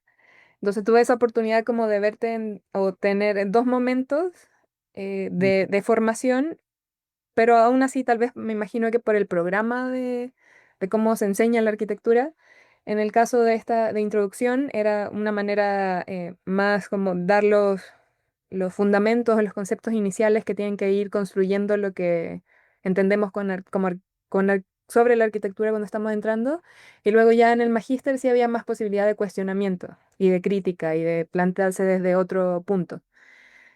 Pero me imagino que tú mismo dentro, al ser docente, estabas pasando por una serie de cuestionamientos, de procesos, de influencias, de afectos mismos. O sea, estabas siendo afectado por otras personas, otros autores, otras situaciones y tú afectando a otras personas también. Entonces, no sé si es una pregunta muy amplia, pero si nos pudieras compartir también para otras personas que tal vez están pasando por cuestionamientos similares. ¿Cómo ha sido ese proceso de ir cuestionando y criticando maneras en que fuiste formado, dónde fuiste obteniendo también otras maneras de ver la arquitectura, otras perspectivas? Y no sé si eso tal vez sirva como un consejo a otras personas que se cuestionen. No, no, buena pregunta porque eh, yo creo que matar al padre simbólico es necesario, no al padre, ¿no? Sí, padre simbólico, diría Freud, ¿no? Porque el padre, decía Freud, es la norma, es la ley, ¿no? El padre hebraico, ¿no? Moisés, ¿no? La ley, ¿no? Entonces, es el padre que toda generación mata, Ujú, el que establece norma y ley. Y mi generación de la que pertenezco nunca lo hizo. ujú, La generación formada en los 80, en los 90, la hizo. Mató al padre posmoderno. ujú, Y la arquitectura más conocida de Chile, ¿no? Aravena, Radich, ¿no? La Raza, Valpúa, ¿no? Ellos mataron al padre a partir del proyecto, mataron a la norma o la ley posmoderna, el padre posmoderno. Esa es mi interpretación. Mi generación no lo hizo. Y más bien quiso ser herederos. Que lo opuesto y cuando tú eres herederos, no te rebelas frente a la norma, a la ley del padre, sino esperas que recibir los dones del padre. Y quieres que el padre, obviamente, te entregue esos dones. Era un ujú, continuador. Y eso para mí es muy malo porque no constituye generación. ujú, Ni en arquitectura, ni en arte, ni ninguna expresión constituye generación. Eh, en cambio, para los alumnos que yo le hago clase, yo les digo siempre que en una visión muy futurista a lo Marinetti, que se rebelen contra nosotros. ujú, Yo creo que es necesario para construcción de identidad. Para Freud decía que era importante para la adolescencia, ¿no? Porque son un rebelde, ¿no? Porque no es porque uno quiera menos a los padres, ¿no? Sino que de alguna manera establece se construye como sujeto, ¿no? Y para una generación, en términos históricos, para constituirse generación, es necesario para mí, requisito ser eso. Y construir, una vez que se elimina la figura ominosa de la norma y la ley del padre, aparece la posibilidad de ujú, crear tú algo nuevo. Muchas veces, a veces la historia viene por hacer las paces con los abuelos y volverte a buscar en la historia maneras de pensar el futuro, o mirar hacia los lados y empezar a buscar otras agencias ¿no? Ujú, Para pensar el futuro. Y eso yo creo que en ese momento me gustaría pensar que estamos. Obviamente el padre va a estar molesto con el hijo, ¿no? Y yo lo veo muchas veces en la respuesta de grupos bastante conservadores de mi generación frente a toda posición que salga de un cierto, a ver, ¿cómo lo puedo llamar? Un modernismo sin dogma, un modernismo sin proyecto social, que es el modernismo que uno ve en páginas como The Sin y todo eso, ¿no? Que es un modernismo sin proyecto social, ¿no? O sea, no hay proyecto social encaminado y que viene más bien formas modernistas que Aurelio diría son formas abstractas y por lo tanto en cuanto abstractas son profundamente receptoras de frente al capital. A mí, por ejemplo, me interesan, escribí un trabajo con Belén, escribí un trabajo para una lista argentina que hablamos de lo kitsch, que es una categoría que a mí me interesa mucho, no como el kitsch ochentero, ¿no? Sino el kitsch como categoría estética que permite una hibridación entre humano y no humano. De hecho, para mí lo que presentamos en Venecia era radical y brutalmente kitsch, ujú, súper kitsch, ¿no? Y eso me gusta, ¿no? Que, claro, me dicen, oye, pero ese es sobrio, uno lo ve. No, no, es kitsch, ¿no? Es kitsch entendido de una vida en suspenso, una ujú. vida en suspenso, una vida delicada que se pone en suspenso para siempre. Y eso es kitsch, para mí es kitsch. Bueno, pero sobre el punto de cómo uno se logra constituir eh, como una cierta identidad propia desde cuestionar, eh, para mí fue muy importante empezar a interrogarme sobre la tradición que yo había recibido dentro de la teoría crítica que me estaba generando problemas en el aula. Mm, Eh, yo me formé desde una teoría crítica americana, desde una teoría crítica tal como la entendía Tafuri, y como se entendía, como en la que el concepto de crítica tal como se rayó entre los fines de los 60 hasta fines de los 90, que era una teoría crítica que para mí tiene momentos muy interesantes, pero siempre llega al mismo problema, que hace un muy bello y culto diagnóstico ujú, para quedar atrapado en un cul-de-sac y no ujú, saber qué hacer. Eh, para mí se me hacía cada vez más insoportable eso.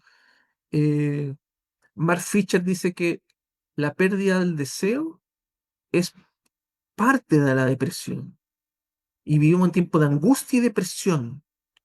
Y algunos autores hablan de Tony Fry, habla de desfuturización, pérdida de futuro. Y veía que la teoría crítica, sobre todo la teoría crítica, ustedes conocerán, basada en el discurso, análisis de discursivo, eh, era un cul-de-sac, era un camino sin salida, era algo que no me alejaba de cualquier posibilidad de interpretación del proyecto. Y tomando a Marx en sus tesis de Feuerbach, para mí la teoría no está para interpretar al mundo, sino para cambiarlo. Y eso me producía como una sensación que era bastante triste, porque yo hacía clases futuros estudiantes que tenían veintitantos años, que venían con las tremendas ganas, y yo les decía que no había manera, no había futuro. Entonces, era una sensación de irresponsabilidad para mí muy grande. Y empecé a cuestionar la teoría crítica y sobre todo la teoría crítica fundada en el postestructuralismo. El postestructuralismo tiene momentos muy brillantes, fue muy importante, por ejemplo, para los feminismos, para las perspectivas de género, para los discursos postcoloniales y decoloniales. Es brillante y yo siempre tendré un lugar en mi corazón. Eh, Postestructuralismo en ese sentido. Pero tiene un problema para mí que se vuelve insoportable en la arquitectura, que es pensar que todo es lenguaje. ujú, Esta idea de que muchas veces se traduce que el lenguaje transforma o crea realidad, para mí es una falacia gigante, del porte de un transatlántico. Y que y para ahí es que yo empecé a derivar hacia búsquedas de otros campos, hacia los nuevos materialismos, hacia visiones poshumanas, como una manera para resolver este problema que yo tenía. Era como, ¿cómo me planto frente a mi estudiante diciéndole ofreciéndole un diagnóstico muy erudito, muy brillante, muy bello, muy elegante, pero que los dejo imposibilitados de hacer arquitectura? El único camino que les dejaba era el cinismo o el pesimismo. Y para mí eso era algo que no podía seguir haciendo. Hoy día no, por eso rescato mucho, no una visión optimista, sino porque hace el optimismo neoliberal, es como un optimismo irresponsable, ¿no? Que posterga hacia el futuro los problemas del presente. El optimismo siempre dice, o la esperanza, que es mala palabra, no me gusta esa palabra. Esperanza, que siempre como que el día de mañana va a ser mejor, algo se va a solucionar arriba, es como que te quita responsabilidad y agencia. En cambio, imaginación, para mí es una palabra que yo abrazo hoy día.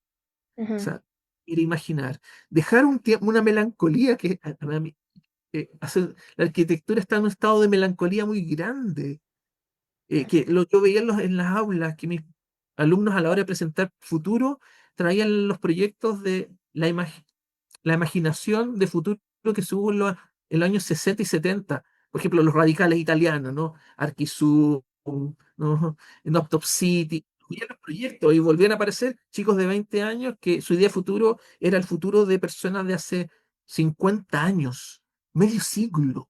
O a la hora de mis colegas al hablar de buena arquitectura, los mismos referentes, Cedric Price, los Smithson, los Sims, ¿no? Van Eyck, siempre, o Louis Kahn, siempre los atesoraremos en nuestros corazones, ujú, ¿ya?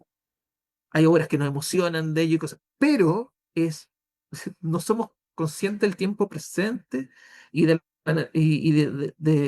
cómo nos posicionamos. Entonces, eh, Camila, como para terminar, es eso, o sea, como invitación, yo trato siempre de invitar a mis estudiantes que conversamos entre pares, pero los futuristas italianos tienen uno de sus manifiestos, se imaginan ellos sentados en torno a un fuego y detrás de ellos están sus aviones, obviamente pensar que cada uno tiene un avión, dice, y de repente vamos a tener todos 30 años y van a llegar los futuros futuristas y nos van a asesinar y vamos a estar felices.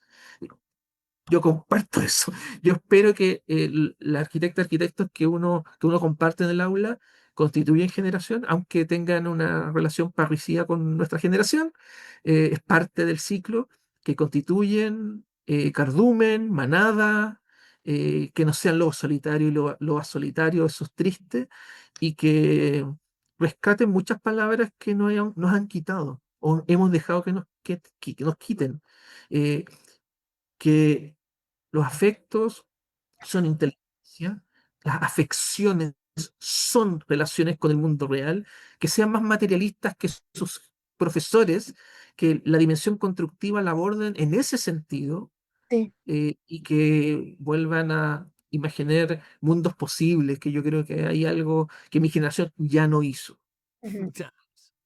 Sí, creo que solo como para quedarme tal vez con algo que dijiste, que me acordé de un libro que estuve leyendo, o sea, especialmente en un momento que pasé por esta crisis de trabajar en oficina, explotación, como depresión, todo lo que implica luego pasar por esa etapa.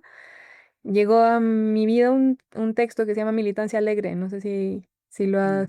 has tenido oportunidad de leer, es de unos anarquistas canadienses que toman a Spinoza para hablar Ah, de la alegría como precisamente tal vez un contrario a la esperanza, porque la esperanza la ven como algo pasivo, que solo se espera que se tiene una idea de que eventualmente va a mejorar, pero no de manera activa, sino que la esperanza no te permite actuar finalmente. Entonces hablan como de la alegría, como esa capacidad de militar, no desde lo rígido que es la militancia, que en muchos casos no permite el cambio, no permite el cuestionamiento, sino que la alegría y desde el afecto, como esa capacidad de que entre todos y todas, cuerpos humanos o no humanos, tenemos esa capacidad de ser afectados por lo que sucede en nuestro entorno y con otras personas y nosotros también ser parte de esa afectación a otros. Y por eso de ahí está la alegría, de las ganas de tener la vida al centro de todas las situaciones que hacemos y que la vida entendida como esa pulsión que nos permite continuar luchando, o sea, la alegría no en un término de dejarnos estar porque el mundo es feliz, que sería como, tampoco la alegría se entiende como felicidad, sino que la alegría es lo que nos permite seguir luchando contra todo el mundo y todo lo que tenemos en contra para que siga manteniéndose y floreciendo la vida. Entonces creo que me parece bien bonito cómo lo planteas, me acordé mucho de ese libro y creo que definitivamente hay algo de la manera en que yo recuerdo también las clases contigo, que creo que sí era profundamente tratar de estar cuestionando y tal vez no cuestionando necesariamente como con esto de terminar en un cul-de-sac, sino que cuestionar primero ciertas cosas, ciertas visiones o estructuras que venían heredadas de formación y cómo a partir de ese cuestionamiento ya luego podemos ir formando nuestros propios caminos. Y ojalá que siga siendo así para otros estudiantes. La esperanza, decía Nietzsche, que era el gran mal, Ujú, precisamente por lo mismo. Eh, nos desafecta del presente. No, pues Gonzalo, la verdad me quedé con muchas ideas ahí, en mi cabeza, como de seguir conversando. Nada, de repente me encantaría hacer como ciertos cruzamientos con otras personas que han estado y no sé, como llevar la conversación también como a otro nivel y nada, la verdad es que fue para mí como muy estimulante y sí esperanzador para conectar con Última Idea. O sea, como de la pedagogía, ¿no? O sea, como de sembrar cosas ahí y de, no sé, de encontrar maneras de hablar de ciertas problemáticas que encontramos. No sé, creo que coincido contigo de tal vez encontrar en la curaduría esa posibilidad, ¿no? Entonces, pues nada, creo que ha sido un episodio muy, muy lindo.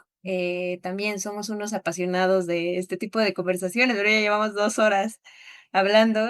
Entonces, pues bueno, pues muchísimas gracias, Gonzalo. Esperamos que en otra ocasión podamos seguir conversando y viendo qué otras cosas pueden surgir también en conjunto. Te agradecemos también el tiempo y la paciencia por reunirte con nosotros el día de hoy. Y pues nada, pues muchísimas gracias también, Cami, y pues nada, eso ujú, es todo. ujú. Ah, y Gonzalo, si alguien, por ejemplo, al escuchar esto quiere contactarte, hablar contigo, seguir la conversación de alguna otra manera, ¿cómo te podrían contactar? Por correo, puede ser, Ujú, gonzalo.carrasco@uft.cl. ok. Y bueno, nosotras igual siempre decimos que nos pueden encontrar en Instagram como arroba otros.entregables o por correo igual otrosentregables@gmail.com. Muchas gracias, Gonzalo. Gracias por la conversación, por la intensidad de hablar de estos temas. Y sí, ojalá podamos seguir conversando en otras ocasiones. Nos vemos entonces en un próximo capítulo de Otros Entregables Podcast.